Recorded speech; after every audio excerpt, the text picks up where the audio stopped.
Mister کے السلام علیکم، آپ پاکستانی عوام کو کیا پیغام دینا چاہتے ہوں؟ جی وعلیکم السلام۔ ایاک نعبد و ایاک نستعین اہدنا الصراط المستقیم صراط الذین انعمت علیہم غیر المغضوب علیہم ولا الضالین آمین۔ دیکھیں، میں پاکستانی عوام کو یہ کہنا چاہتا ہوں کہ عمران خان کو کیا ضرورت تھی آپ لوگوں کے لیے لڑنے کے لیے؟ کیا ضرورت تھی؟ وہ کمنٹری کر کے کروڑوں روپے کما سکتا تھا، گولڈ سمتھ کے ساتھ رہ سکتا، اپنی بیوی کے ساتھ باہر بھی رہ سکتا، اس کے پاس کیا کچھ نہیں تھا، سب کچھ کیا تھا، پھر اسے کیا ضرورت تھی آپ لوگوں کے لیے لڑنے کے لیے؟ شوکت خانم ہاسپٹل انہوں نے آپ کے لیے بنایا، اتنی تگ و دو محنت کی، پورے پاکستان سے پیسے اکٹھے کے، کس کے لیے؟ وہ اپنی ذات کے لیے نہیں کر رہا، وہ آپ لوگوں کے لیے کر رہا ہے، لیکن آپ لوگ سمجھنا نہیں چاہتے، نہ سمجھ سکتے ہیں۔ پتہ نہیں آپ لوگوں کے دماغوں اور پتہ نہیں مورے لگ چکی ہیں، مجھے تو ایسا لگ رہا ہے کہ آپ لوگوں کے دماغوں کے اوپر آپ کیوں نہیں سمجھ رہے؟ اس وقت بھی اگر آپ نہ اٹھے تو بڑے تکلیف کے مراحل سے ہی بات سے بڑے افسوس کا مقام ہے اگر نہ اٹھے۔ دیکھیں، اس کے بعد سب کچھ ہے، اس کے اندر انسانیت بھی ہے جو آپ لوگوں کے اندر بھی ہونی چاہیے، انسانیت اور احساس ذمہ داری۔ میں آج بھی کہتا ہوں، اگر آپ لوگوں کے اندر احساس ذمہ داری پیدا ہوگی تو انشاءاللہ پاکستان دن رات ترقی کرے گا۔ صرف احساس ذمہ داری ہر بندے کے اندر ہونی چاہیے، اس کے اندر انسانیت تھی، ٹھیک ہے؟ دیکھیں، اگر آپ انسان ہیں، آپ کو انسان ہونا چاہیے، اس کے لیے ضروری کہ آپ کے اندر انسانیت ہو۔ دیکھیں، انسان اور جانوروں میں کیا فرق ہے؟ جانور بھی جیتا ہے، بچے پیدا کرتے ہیں، کھاتے پیتے ہیں اور مر جاتے ہیں۔ انسان کیوں اشرف المخلوقات ہے؟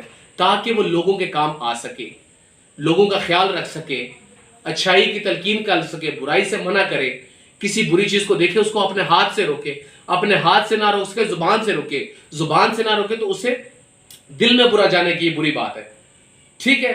تو میں یہ کہنا چاہ رہا ہوں، دیکھیں، عمران خان نے 27 سال محنت کی، کس کے لیے کی؟ صرف آپ لوگوں کے لیے کی، پاکستان کے لیے کی۔ دیکھیں، آپ لوگوں کے لیے بھی انسانیت ہونا ضروری ہے۔ پتہ نہیں، مجھے نہیں لگتا کہ پاکستانی عوام کو کیا ہو گیا ہے، ایسا لگتا ہے جیسے ان کے دماغوں کے اوپر مورے لگی۔ کیا ہو گیا یار؟ آپ لوگ کس بات کا ڈر رہے ہیں؟ کس چیز سے ڈر رہے ہیں آپ لوگ؟ میری بات یاد رکھ لیں، 3 چیزیں جس کا اللہ پاک نے وعدہ کیا: عزت و ذلت نمبر 1، رزق کا وعدہ اللہ پاک نے کیا ہے، اور جو ہے نا موت، وہ اللہ کی مرضی سے آنی ہے۔ دیکھیں، عزت و ذلت دینے والا ذات اللہ پاک کی ہے، کوئی بھی آپ کی عزت کو خراب نہیں کر سکتا اگر آپ حق اور سچ کے لیے لڑتے ہیں، ٹھیک ہے؟ سیکنڈ ون بات، دولت جو آپ کے اس میں لکھا ہوا ہے رزق میں، وہ کوئی بھی نہیں ٹال سکتا۔ جو دولت آپ کے اللہ پاک نے رزق مقدر میں لکھی ہوئی ہے، وہ کوئی آپ سے نہیں چھین سکتا۔ نمبر 1 بات عزت، ٹھیک ہے؟ کوئی بھی آپ کی عزت خراب نہیں کر سکتا۔ نمبر 1 رزق، وہ اس کا وعدہ بھی ہے، اور موت اللہ کی مرضی سے آنی ہے، کوئی بھی آپ کو نہیں مار سکتا سوائے جب تک کہ اللہ پاک کا حکم نہ ہو۔ تو آپ کو کس بات کا ڈر ہے؟ کیوں خاموش ہے؟ کس چیز سے ڈر رہے ہیں؟ ساری چیزیں آپ کے سامنے ہیں، پھر بھی آپ ڈر رہے ہیں، کیوں؟ وجہ کیا ہے؟ میں آپ کو یہ بات بھی بتانا چاہ رہا ہوں۔ دیکھیں، سب سے بڑی بات، کراچی میں تیل نکل گیا تھا، میں 100% شورٹی سے کے ساتھ کہتا ہوں کہ کراچی میں تیل نکل گیا تھا۔ تیل کیوں بند ہوا؟ کس نے بند کیا؟ کیا وجوہات تھی ان کے پیچھے؟ کون سے ایسے لوگ ہیں جو پاکستان کو اس طرف دھکیلیں؟ کیا صدارتی نظام لانا چاہتے ہیں 10 سے 15 سال تک؟ کرنا کیا چاہتے ہیں؟ ہر کار پاکستان کو بنایا کیا ہوا انہوں نے؟ میں یہی سوالات بار بار کہتا ہوں، لوگوں کو کہتا ہوں آپ سوچیں، اللہ پاک نے آپ کو اشرف المخلوقات سوچنے سمجھنے کی صلاحیت آپ لوگوں کے اندر، تو آپ کیوں نہیں سوچ رہے؟ کیوں بیٹھے ہوئے ہاتھ پہ ہاتھ رکھ کے؟ آپ بول نہیں سکتے غلط جو ہو رہا ہے؟ میں بول سکتا ہوں الحمدللہ۔ دیکھیں، مجھے کوئی نقصان ہوتا ہے تو میں آپ کو یہ بتا دوں، زندگی میں مجھے کوئی نقصان ہوتا ہے، عمران خان کو کوئی نقصان ہوتا ہے، کسی کو بھی کوئی نقصان ہوتا ہے تو اس کی جگہ پہ 10 اور عمران خان پیدا ہوں گے، یہ میں آپ کو بتا دوں۔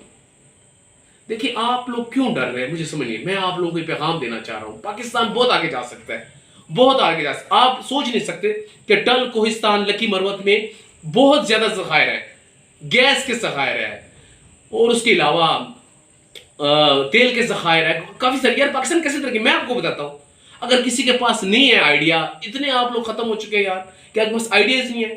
چائنا کی کمپنی کو آپ کنٹریکٹ دیں، انہیں کہ 30% آپ کے 70% میں، جو 70% آپ کی انکم جنریٹ ہوگی اس سے آپ ملک کے قرضے اتاریں، نہیں اتار سکتے۔ سونا بہت زیادہ بلوچستان کے مقام پہ پڑا ہے، مختلف معدنیات ہیں، اس کے بعد آپ کیا اسے کہتے ہیں، جو نقز ہوتے ہیں مختلف قسم کے، جو کہ انگوٹھی مادے، مختلف قسم کے نقز ہیں، کرومائٹ ہے، پاکستان بھرا ہوا پڑا ہوا ہے معدنیات سے۔ کیوں؟ آخر کر کیا وجہ؟ پاکستان میں قابل لوگ نہیں ہیں۔ یہ امپورٹڈ حکومت تو لڑنا ہی نہیں چاہتی پاکستان کے لیے۔ آج تک انہیں کوئی ایسا کر، وہ مفتہ اسماعیل ہے، وہ تو مفتے کے چکر میں ہی ہوتا ہے، اس کو کوئی اور کام ہی نہیں ہے۔ عوام پہ اتنا بوجھ ڈال دیا، عوام کو بالکل دلدل میں دھکیل دیا۔ عمران خان پورے 4 سال میں 60 روپے بڑھے تو انہوں نے جو ہے نا قیامت سر پہ اٹھا لی تھی، پتہ نہیں سر پہ سب کچھ اٹھا لیا تھا کہ جی یہ ہو گیا وہ ہو گیا۔ تو آج کیوں خاموش ہے؟